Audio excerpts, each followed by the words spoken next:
They were still singing when we drove away. I know that because the sound followed us, even after the church disappeared in the mirrors.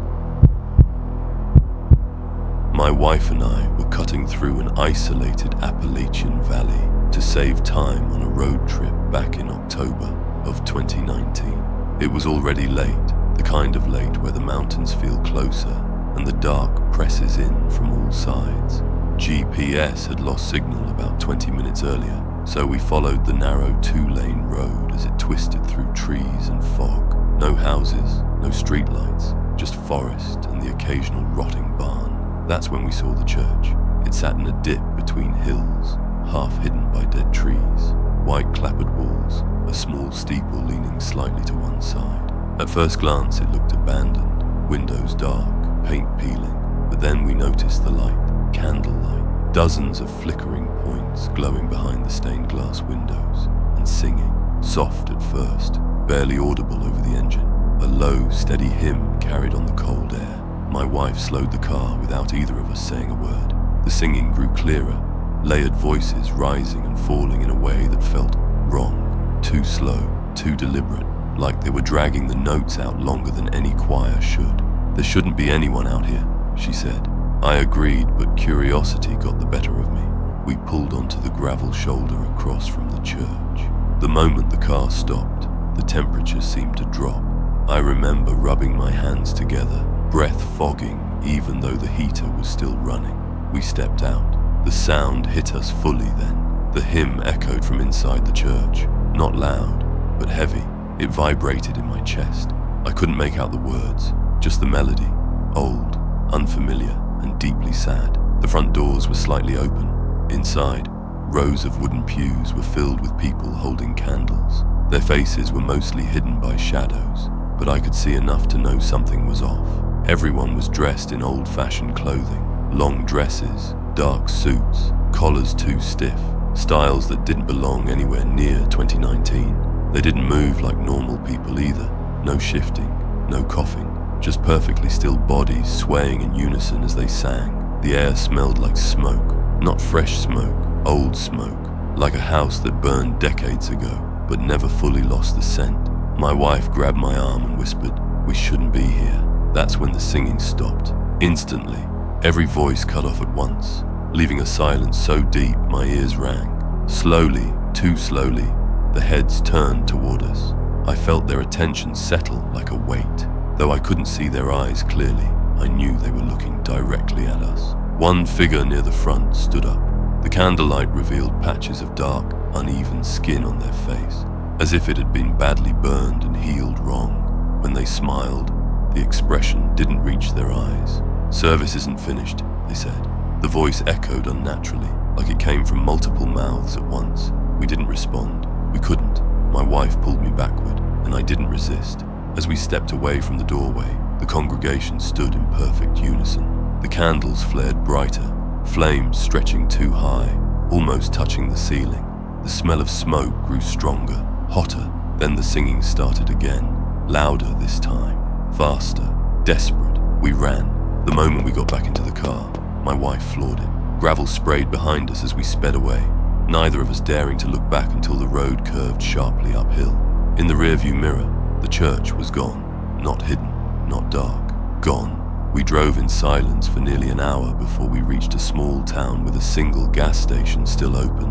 While filling up, I asked the attendant if there was a church down in the valley behind us. His face went pale. "There hasn't been a church down there since the 1940s, he said. "Burned to the ground during a Sunday service. Faulty stovepipe," they said. "Whole congregation trapped inside." I told him what we saw. The candles, the singing. He didn't laugh. "Locals say it still holds services," he said quietly. "But only sometimes, and only if it wants you there." That night in the motel room, I woke up to the sound of singing, soft, familiar, coming from outside. There was nothing there when I checked, but ever since that drive, every once in a while, when the world goes quiet and the air feels too cold, I hear that hymn again, dragged out notes, layered voices, still singing.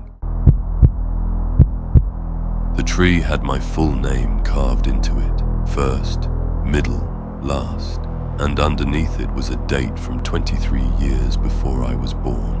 I didn't tell anyone at first, because I was still trying to convince myself it was a coincidence.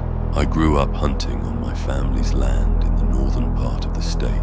It's a few hundred acres of dense woods that's been passed down since the early 1900s, land that never quite felt touched by the modern world. No cell service, no nearby roads, just old trails, deer stands built by men long dead, and trees so tall they blocked out the sky.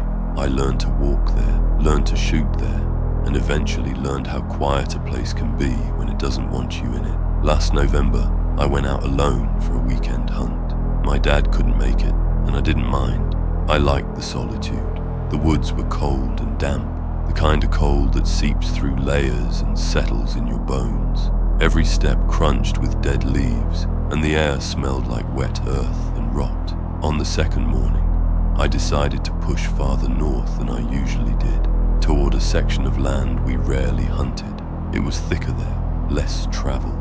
The trees grew closer together, their trunks dark and scarred, branches twisting like knuckles. The deeper I went, the quieter it got. No birds, no wind, just my own breathing and the faint creak of leather as I walked. That's when I saw the carving. It was on an old oak, massive and gnarled, its bark split and ridged with age. At first I only noticed it because the cuts were deep and clean, pale against the dark wood. I stepped closer, brushing my glove over the grooves, and my stomach tightened as I read the letters. My name. Not just my first name, my full name, exactly as it appears on my driver's license. The spacing was deliberate, careful. Below it was a date, October 12th, 1974. I was born in 1997. I remember laughing, a short, nervous sound that felt wrong in the stillness. I told myself someone must have shared my name, a relative, a coincidence. But my middle name isn't common, neither is my last. And the longer I stared at it, the more unsettled I felt, like the forest was leaning in, listening. Then I noticed something else. The carving wasn't old. The edges weren't softened by time or weather. The wood inside the cuts was still light, still raw. This hadn't been done decades ago. It had been done recently. I backed away from the tree, suddenly aware of how alone I was. The quiet felt heavier now, pressing against my ears. I scanned the woods, half expecting to see someone standing between the trees, watching me. There was nothing, just endless trunks and shadow. I marked the location on my GPS and left early that day, my hunt forgotten. That night, back at the cabin, I couldn't sleep. The wind rattled the windows, and every sound outside made my chest tighten. Around 2 a.m., I heard footsteps crunching through leaves near the tree line. Slow, deliberate. I lay there, holding my breath, listening as they circled the cabin once, then faded back into the woods. In the morning, there were no tracks. I told my dad when I got home. He didn't laugh. He didn't brush it off. He went quiet the way he does when he's thinking about something he doesn't want to say. Finally, he told me about my grandfather. I never met him. He died young, in the late 70s. Officially, it was ruled a hunting accident. He went out alone and never came back. They found his rifle at the base of an oak tree in the northern section of the property. The barrel bent, the stock cracked. His body was never recovered. What was his name? I asked. My dad hesitated before answering. It was mine. Same first name, same middle, same last. I went back the next weekend against my better judgment. I needed to see the tree again. I needed to know if it was real. It was, but something had changed. Below the original date, there was a new line carved into the bark. A new date. This one was current. And beneath that, carved so deep the wood had split with 3 words. Almost time now. The forest felt different then. The silence wasn't empty. It was expectant. I heard something behind me. Not footsteps, but breathing. Slow, familiar, like my own, but not. I ran. I don't hunt on that land anymore. I don't even drive past it if I can help it. Last week, a package arrived at my apartment with no return address. Inside was a piece of oak bark, rough and dark, with a single word carved into it. Soon. I haven't slept since.